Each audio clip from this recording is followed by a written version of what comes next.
All right, guys, today we're gonna do a little bit of work on the Red Rocket. I tell my kids this is my Lamborghini. It's a 2002 Honda Civic.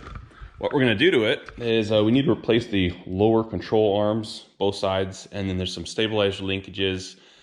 We need to replace front and back, and I'm pretty sure it needs brakes and pads as well. I can just feel it. This is the control arm. We've got one for each side, and then these are the other stabilizer linkages that we're gonna be doing. So should be a fairly straightforward job.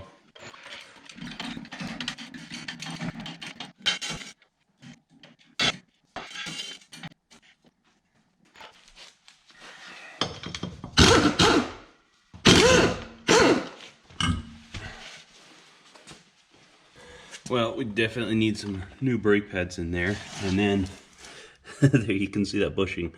That is pretty terrible. Those are the little linkages that we need to replace. I don't know if I need to replace them actually, but I just thought while I'm here, I think they're like 12 bucks each. May as well put new ones in.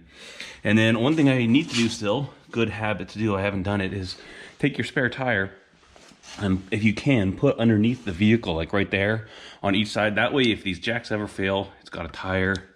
Especially when you crawl under here, like these little jack stands under here, man, kind of make me feel nervous, but.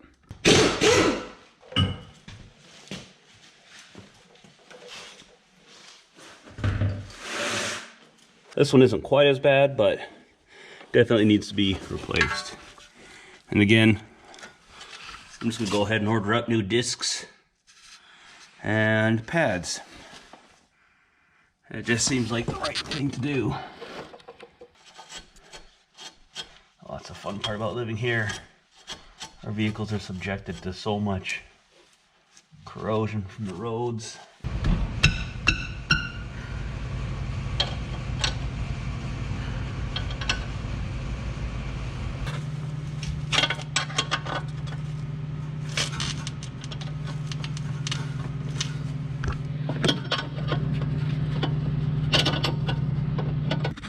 This last little bit is being so stubborn, I'm just gonna run this thread chaser over the last bit. If I can get it started without cross threading. It should help out.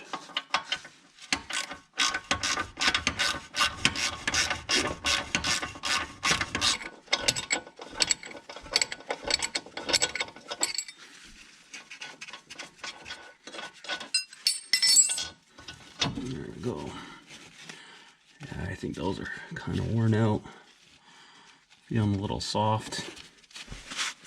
Now what we want to do, we're going to loosen off this nut. So we're basically just going to do the same thing. Get up a wire brush in here, clean this off, bust that loose, bust that loose. And then also, gotta take this off of the bottom.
There she goes. And this thing should just drop down with a jiggle or two.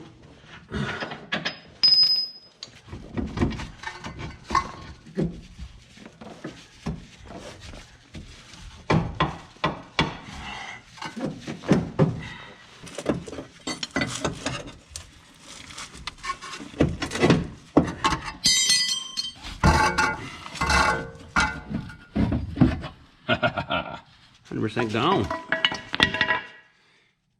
Crazy thing is the other side's actually worse. All right, so when I took the other side off, the ball joint, the lower ball joint was gone on that side, so I thought I may as well do both sides. And then the other bearing on the other side was kind of gone too, so we're gonna do the bearing on this side too. So basically this whole thing is coming out. Ay, ay, ay. It's a bigger job than I was expecting it to be.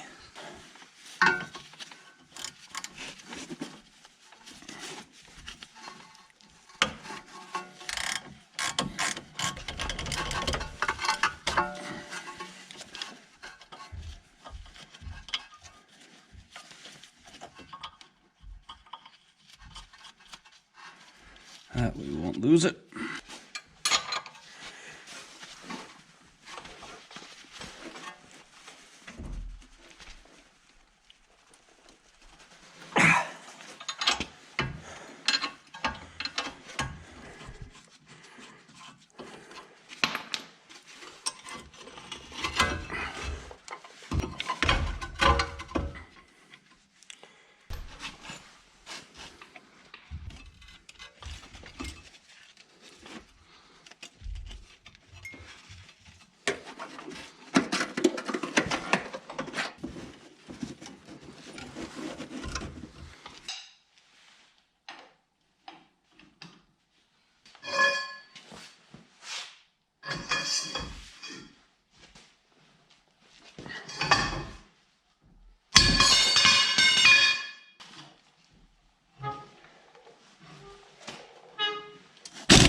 Well, I'm gonna put that A-arm back in.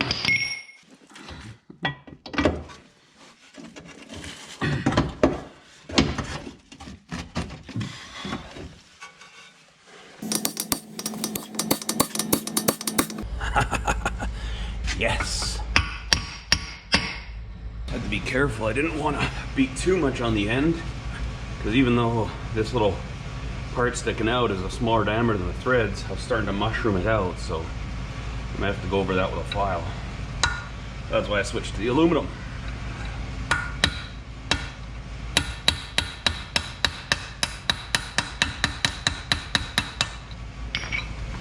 There you go, you big jerk. Yeah, big jerk. You gotta be like that. There we go. Now, yes. Fine.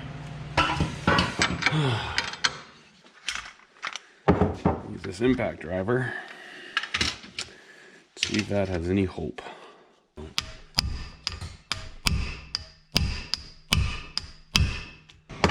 We're drilling it. That's that.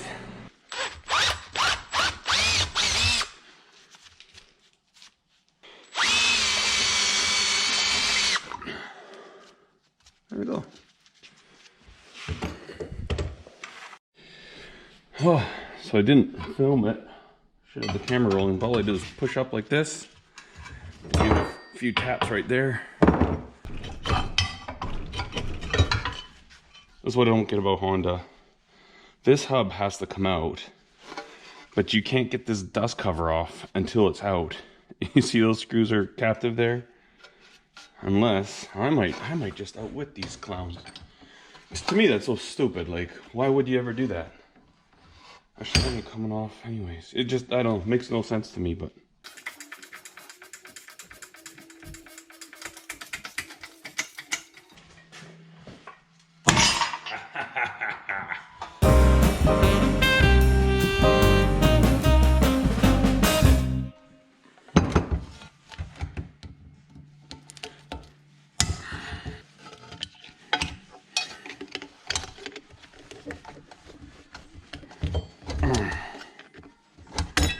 There we go. Now we'll press this out. Should be good to go like this. Thinking that should work just fine.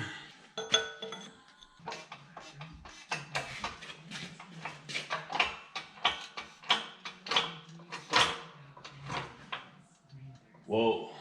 There we go. It took 6 tons.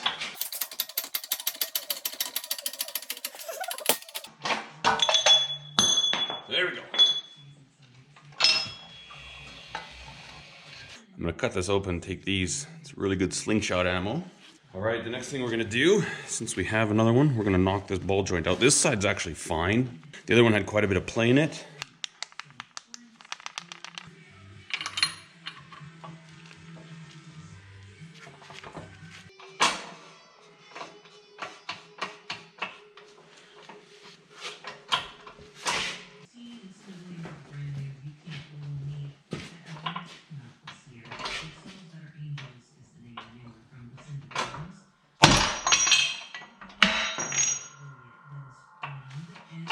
Wow, that was a lot. Never, ever have I seen something that ridiculous.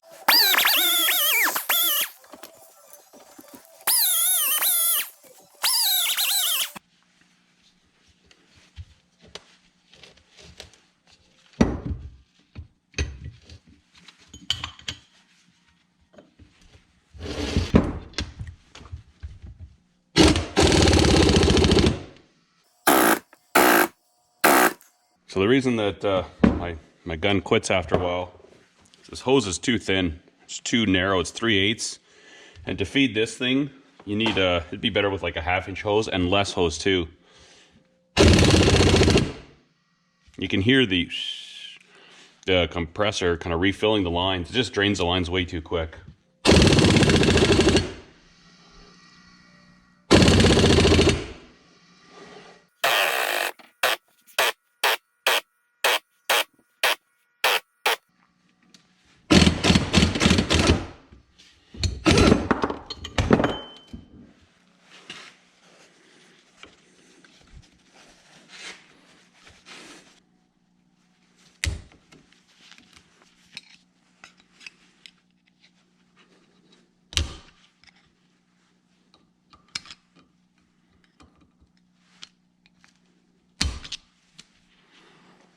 There we go. So the inner race ended up staying on and that sucker is tight. On the other side, I tried beating the crap out of it, would not come off. So the old belt grinder trick. What I'm gonna do is just grind this down, and then usually once you get it thin enough, it just kind of snaps because it's such a brittle metal.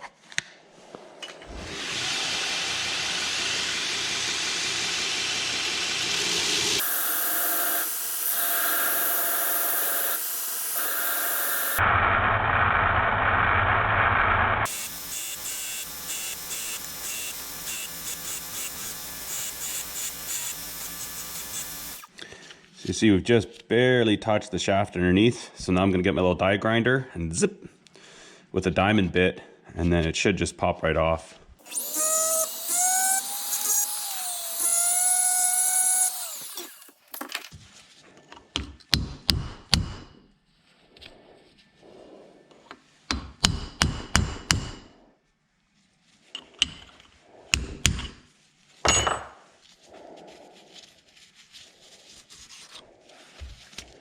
Not too bad.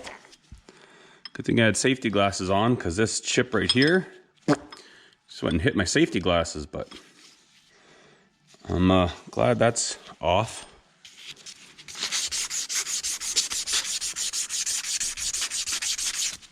Right, more work for the hydraulic press. So what we're gonna do now, I'm gonna press the main bearing in. Just gonna support it with this ring on there. Like so. Grab our new bearing. And then I just took the old bearing outer race, knocked the balls out, and we're gonna be using that to press, because all we do not want to press on the inside race at all. We just want this outer race to be going down, so. Beauty. So all the force is on this outer race right now. And that probably wasn't safe to stick my finger there while the press is going. You gotta respect these things. These things can, they can get pretty violent very, very quickly.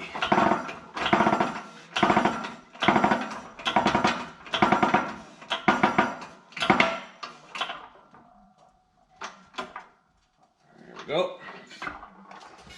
There we go. We're all the way seated. Nice and flush in the back. And now we can put in this snap ring.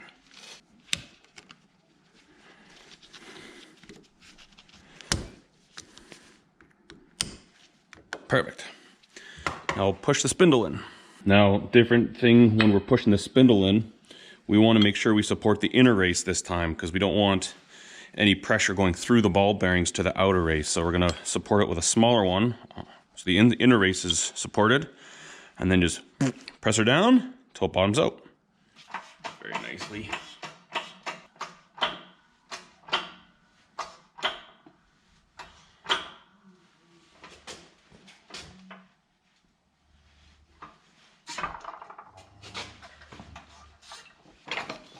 Beauty.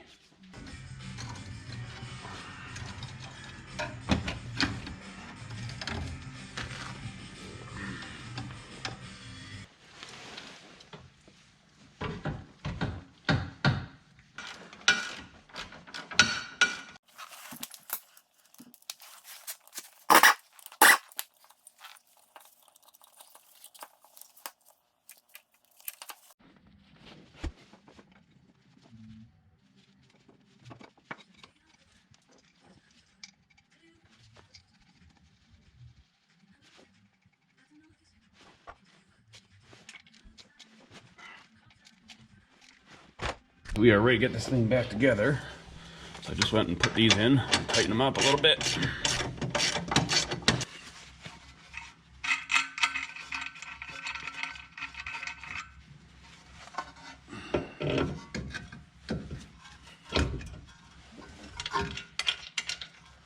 Drop that in.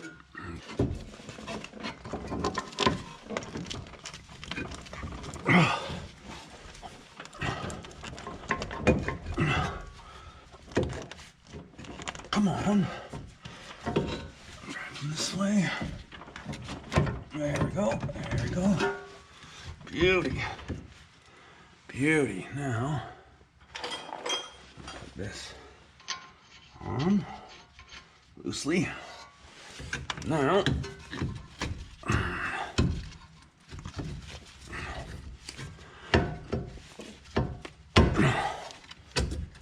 okay.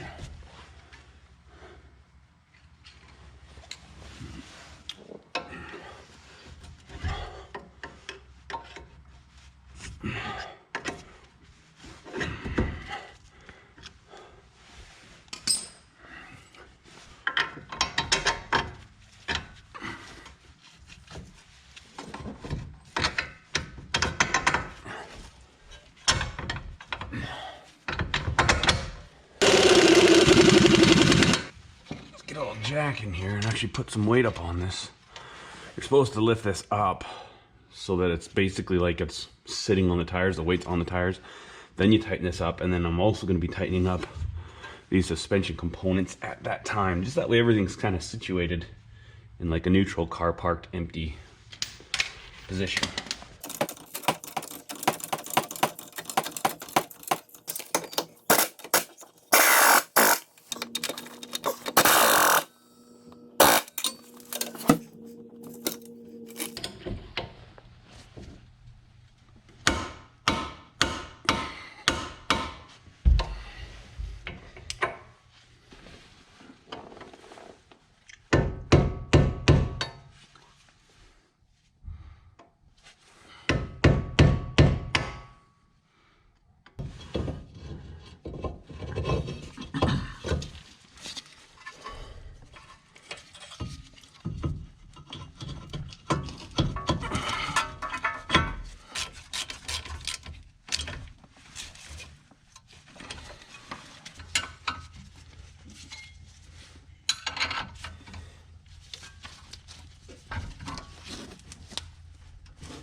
Okay.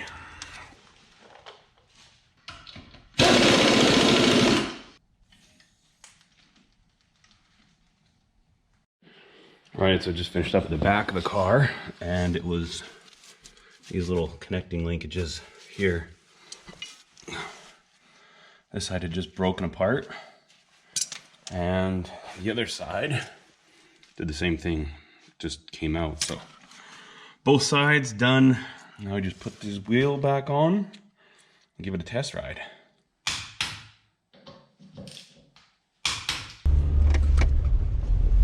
Oh, we can, it feels completely different. I guess when you let it get that bad to begin with. Oh man, why did I not fix this sooner? It feels so much better. Way to go, Jared. Oh, thanks. Listen, no rattles at all. I used to go over that gravel dip and it'd be like, la, la, la. Oh, this is sweet. It tracks better. Everything's better. It'll be better on my tires. This was the way to go, I tell you what. Now I probably need to do the windshield. Let's see what it's like on the highway. Oh, it used to clink between shifts. Every time I would shift, it would clink. No clinks. Well, there's a pheasant. Ring-necked pheasant. Squirrel! Oh man, this is way better. Brakes are better. Oh, brakes are way better. You know, there's a certain satisfaction that comes from working on your own vehicles. I mean, it's a pain in the butt. It's a lot of work, but there's something about it when you fix it and it's your vehicle and it's like, oh, it feels fantastic. Anyways, glad to have this done, and thanks for watching.